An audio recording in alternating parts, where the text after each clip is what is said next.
There's little chance that we might ever get a humanless film set on Cybertron, with the Autobots versus the Decepticons. There are many factors that are at play here, and let me say this, I as a Transformers fan probably want too much from Paramount, but I can't really say squat because I did not pay a ticket to see Rise of the Beast.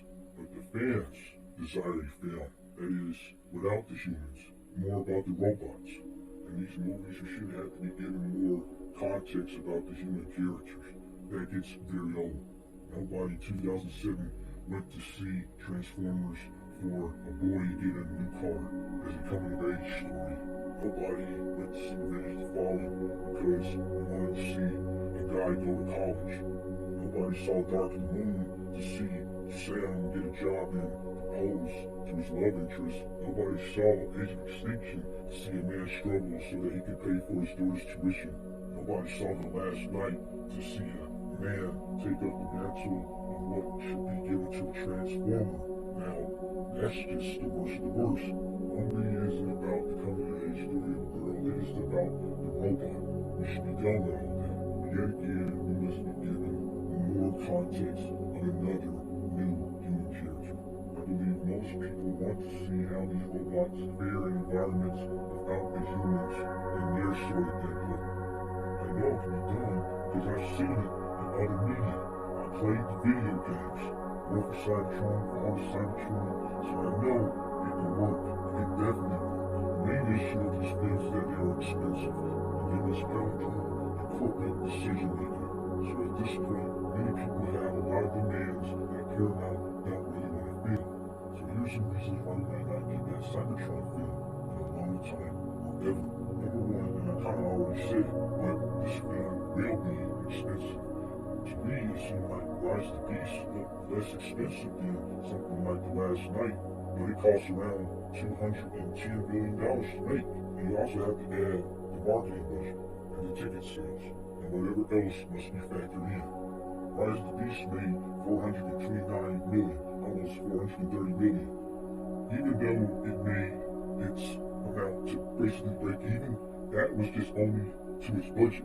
You have to also factor in, once again, the marketing, the ticket sales, and everything else. So basically, Rise of the Beast is a failure. It just wasn't a big one.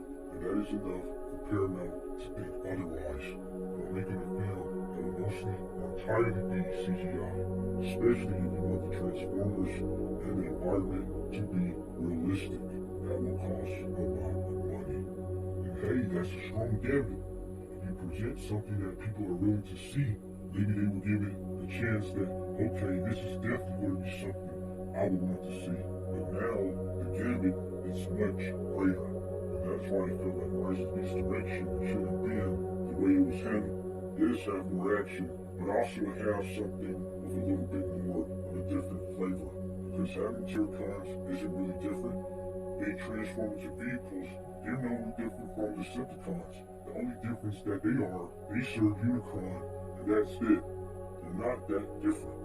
So Rise of the Beast, kind of being a failure at the box office, is the second reason. Let me tell you, many people scrutinize Revenge of the Fallen, but hey, it still made a lot of money. It might have made less domestically than the first film, but for the global total, it made much more. So with this being done, Paramount might wonder, is there even an interest in these Transformers films anymore? For how I see it, the issue is really with presentation. People are willing to see Transformers, but you have to make it worth seeing on the big screen.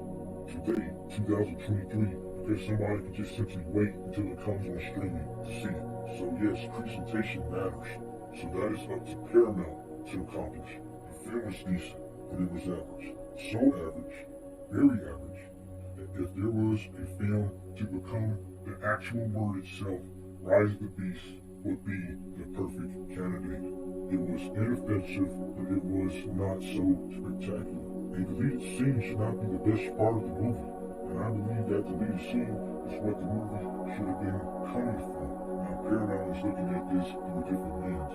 If they had went a different direction for a sequel to that movie, then we would be speaking a different story. This is the third reason. The management, the leadership. Lorenzo Debo, Marvin Troy, and other folks like him can be like a headache when doing this franchise. There's not even no good clarity of whether or not this is a a true reboot or still connected to the Michael Bay films. That's probably why we haven't seen Megatron. It's so weird how they don't seem to handle the traits of this IP. Paramount feel like this just makes them money, but you need mental, creative investment in this stuff in order for people to feel attached. With the Cybertron film, that is a pure guarantee where you would have to work with that cabinet. Rise of the Beast tell me that you don't want to work with that cabinet. They already feel iffy with Unicron himself. And I understand that G.I. Joe and Unicron was Stephen Caple Jr.'s idea, but truly, in my opinion, you need a great Ember to really get things going. I don't think G.I. Joe is that Ember, and this is the fourth reason. G.I. Joe. This is the planning of Paramount. And the real issue is, this is just an idea just being shot out there into the wind. They're going to do something with it, but they don't know what to do with it yet. We'll give G.I. Joe a pass because, well, it's G.I. Joe. But it's really different. You're already seeing the military work into Transformers, so will it really be that much different? Our G.I. Joe is simply the past, but this time be much different. And you circle back with all the reasons. Do you really think that Paramount has it for heavily investing in this IP? They might have done it in the past, but what about now? Like giving us the Cybertron film. They can go back to a simple formula, make it like Bumblebee, similar to Bumblebee. But I know Paramount all too well at this point. And with this sort of decision making, I can really see why that Cybertron film is so unlikely. They're willing to dedicate what matters. And this sort of stuff is the reason why that Cybertron movie is unlikely to happen anytime soon, if not ever. This is Lights 126 saying to all on one.